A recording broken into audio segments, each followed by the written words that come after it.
Pedro Pascal is everywhere. And I don't just mean your TV, I mean everywhere. There's too much Pedro Pascal happening at once. Pedro Pascal is everywhere. Everywhere. Pedro Pascal's in everything these days. He literally could be behind this couch for all we know. Pedro Pascal's in everything at the moment. He's in everything. He's collecting franchises like Infinity Stones. It's a little too much Pedro Pascal. Getting a little too much Pedro Pascal. So many things with Pedro in them. Wonder what Faustian deal he made. How much Pedro Pascal is too much Pedro Pascal? But here's the thing. We've seen this before. This kind of fame comes with a price. Welcome to the Overexposure Cycle.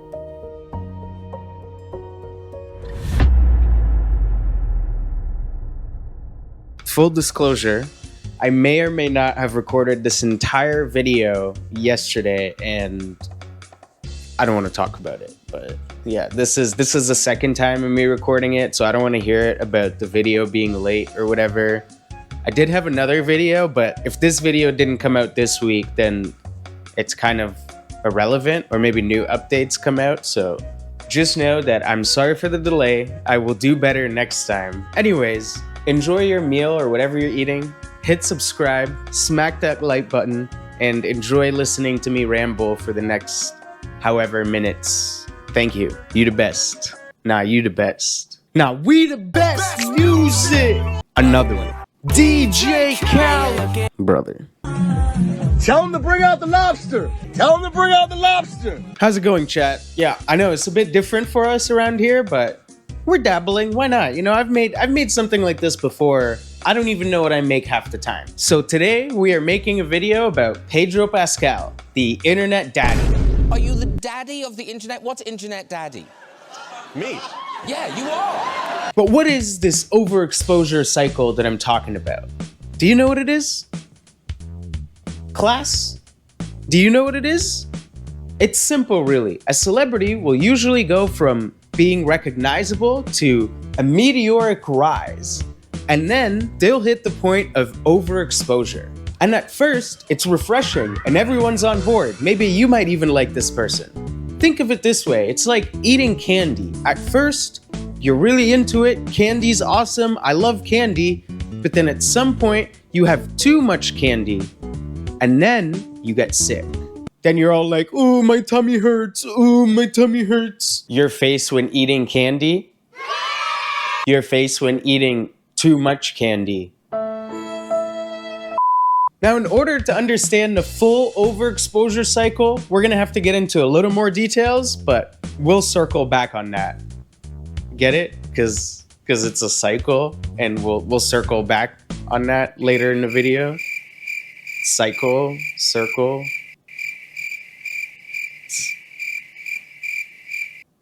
I'm sorry.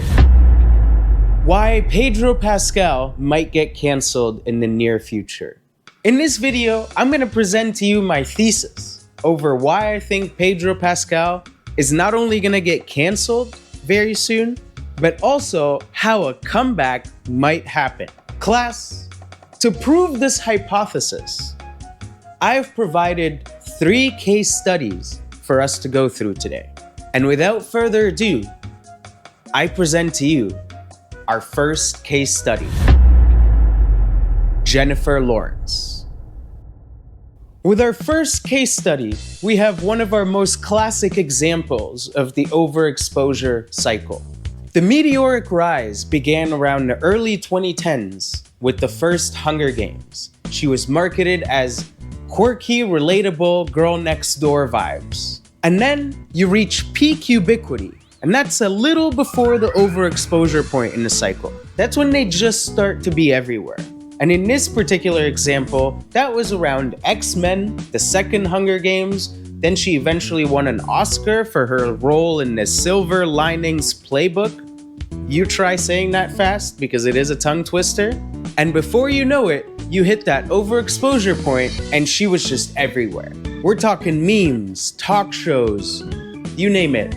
Now, I do not think that she is behind this couch. So that's where Pedro hides. Class, here's the thing.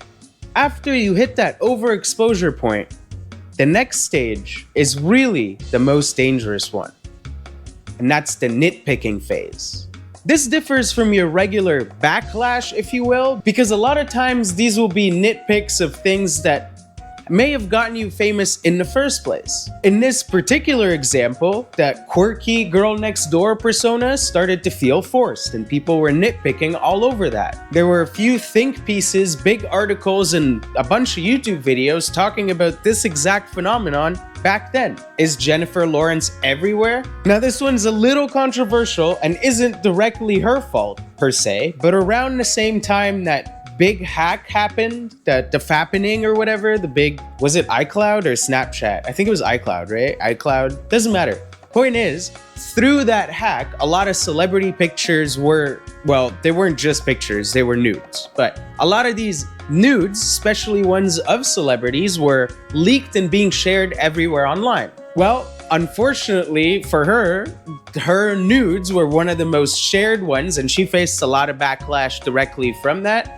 Even though, again, that was not anyone's particular fault and there was... Point is, all these nitpicks eventually lead to you facing some... Again, I don't really want to call it backlash, but that's why I want to stick with the word nitpick here. So maybe the nitpick gets a little stronger, you know?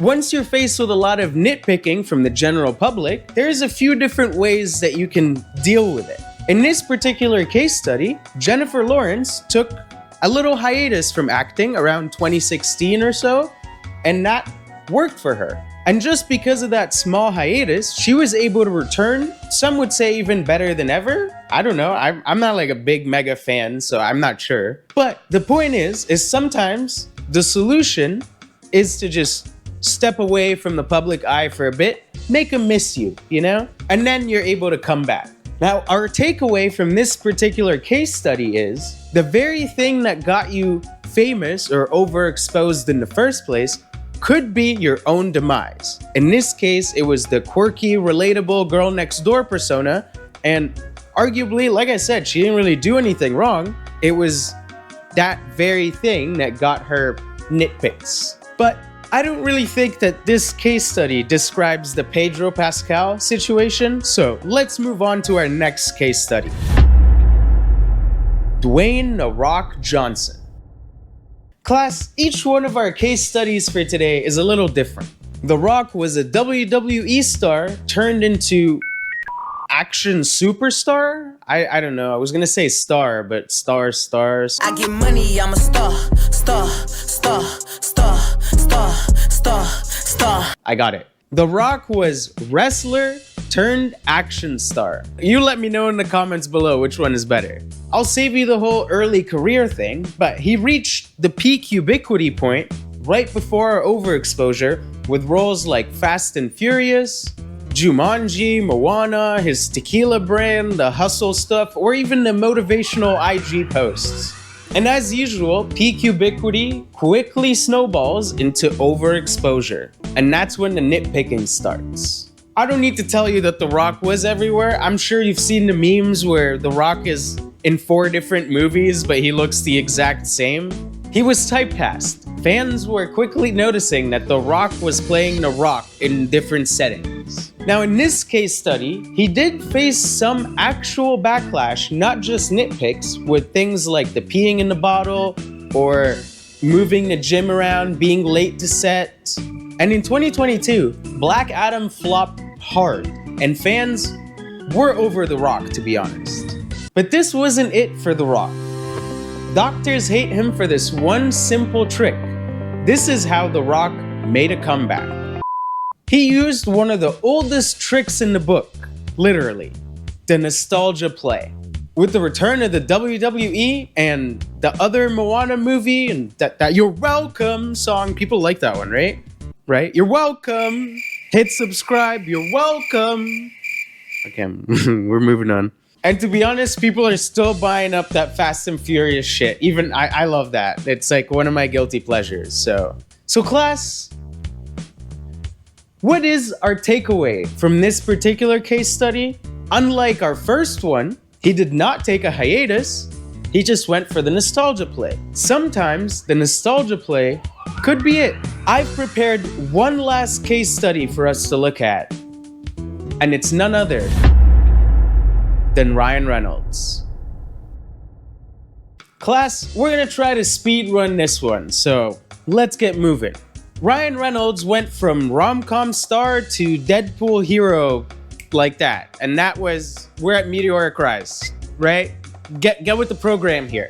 Then we reach his peak ubiquity point right before that overexposure with Deadpool 2, the Mint Mobile thing, the sarcastic Twitter brand, and him and his wife. I still think that's pretty cool, actually. Free Guy, Red Notice, the gin company, you name it. He was peak ubiquity quickly snowballed into overexposure, just like all of our other case studies. Class, you must know what happens next. Yes, you are right. We go right into our nitpicking stage. We get the classic nitpick of he's just playing Ryan Reynolds in everything, like Ryan Reynolds in Deadpool, Ryan Reynolds robbing a bank, Ryan Reynolds eating sushi. I don't know why that was the example I gave, but Ryan Reynolds gives examples. Every ad felt like it had to have Ryan Reynolds in it for it to be like a big, big ad had Ryan Reynolds, and he was also always just playing Ryan Reynolds. He also had his fair share of articles of the Ryan Reynolds, too much Ryan Reynolds everywhere. But in this particular case study, Ryan Reynolds didn't go on hiatus, and he definitely didn't do a nostalgia play. So what did Ryan Reynolds do? I want to say that he did make jokes about taking a hiatus in 2021, and I don't really think he did take a hiatus. Like, there is a small break in movies, but I still think he was in places. The point is, I wouldn't say that a hiatus is why Ryan Reynolds was able to make a comeback. In fact, in this case, the doctors hate him for this one simple trick to make a comeback after overexposure. Yeah. 9 out of 10 dentists recommend. Where's that other dentist? Who knows?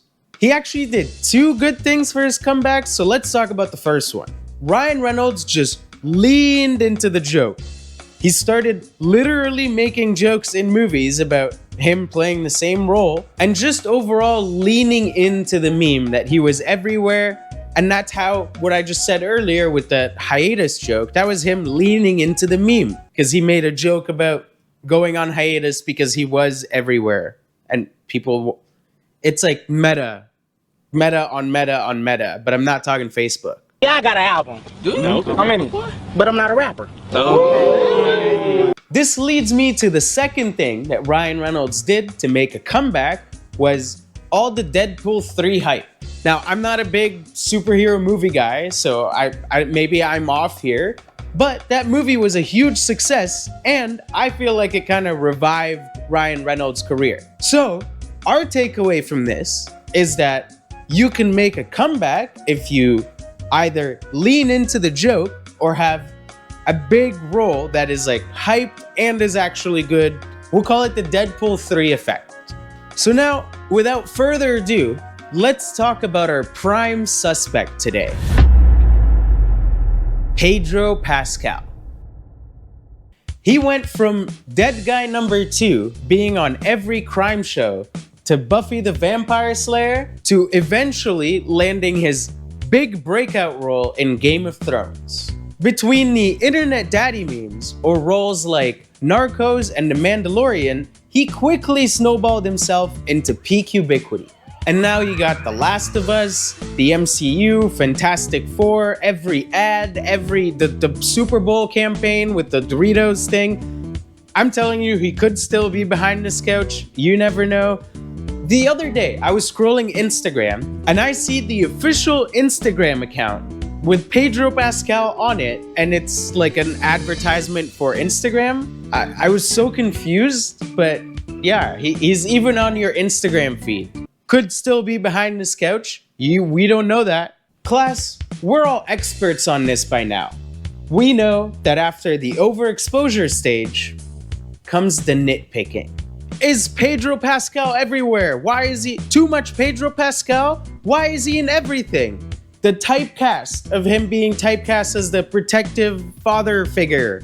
And now with our latest nitpick, the too handsy. If you've been on the internet for the last little while, you would have seen maybe this clip or that clip or this other clip Or my favorite, the Willem Dafoe clip, where there's some serious tension in that clip, let me tell you. Now, at the time of recording this video, there isn't that much other nitpicks or backlash that is happening, so I'm not really gonna try to predict that. I think that if there's backlash-worthy material, it probably would have come out by now, but I'm not in the business of fabricating backlash material, so I'm not gonna try to speculate on that. But we can still speculate on a few other things. I think that there's gonna be a whole new wave of internet daddy to cringe, where like all the fatigue is gonna kick in real hard. And most importantly, I think that there's gonna be a big upcoming role. I don't know what big upcoming roles are coming up. I'm not gonna try to pick a specific one, but I think that one of his new lead big upcoming roles, maybe a big movie, a big show, who knows? But some big role in the near future is gonna flop really hard. Like Black Adam status hard. And not like hard. Don't twist this in your mind. I meant like flop hard, okay? I think Pedro Pascal is due for like a Black Adam level flop in the box office. Or maybe it's a TV show. But Black Adam level flops. And like I said, more things could come out in the future and make this, give us a direct reason. Like with the Rock example, we were talking about the peeing in a bottle or whatever. Maybe some actual backlash comes in, but we can't speak on what we don't know. What we can speculate and speak on here is how Pedro Pascal can make a comeback when that inevitable cancellation comes in. Now class, as we know, there are some tried and true simple methods to make a comeback after you've hit overexposure. The easiest one being the hiatus method. Now what I'm proposing here, and the Pedro PR team, you take notes on how you make a comeback. In our hiatus plan, he would go on vacation or something. He would just step away from the public eye for a couple years. And what we know from previous examples is sometimes, especially when there isn't substantiated backlash, that's all you need. Just stepping away from the public eye for a couple years, make them miss you, You're gone for a little bit and they're like, oh, he was everywhere. Where is he now? And then he comes back and woo, happy. Now, another method that Pedro could use to make a comeback is the lean into it method. He could just make like an SNL sketch or parody thing about him being too handsy, lean hard into the meme. And while leaning into it can sometimes work, like we've shown in the Ryan Reynolds example, it could sometimes also backfire. So what I would say to Pedro's PR team, who's totally watching this right now, is this one's a bit of a high risk, high reward method, if you will. Could be a hit or could be taken as more cringe. You never know. It's hard to tell with these. What I will say though is if you want any tips on this, you gotta like lean into it hard. You can't half lean into it. You can't lean into it and make yourself look better. If you're gonna lean into the meme, you have to like lean into the meme. And that will be a little self-deprecating and a little cringe, but you need all these little ingredients like you're making the Powerpuff Girls.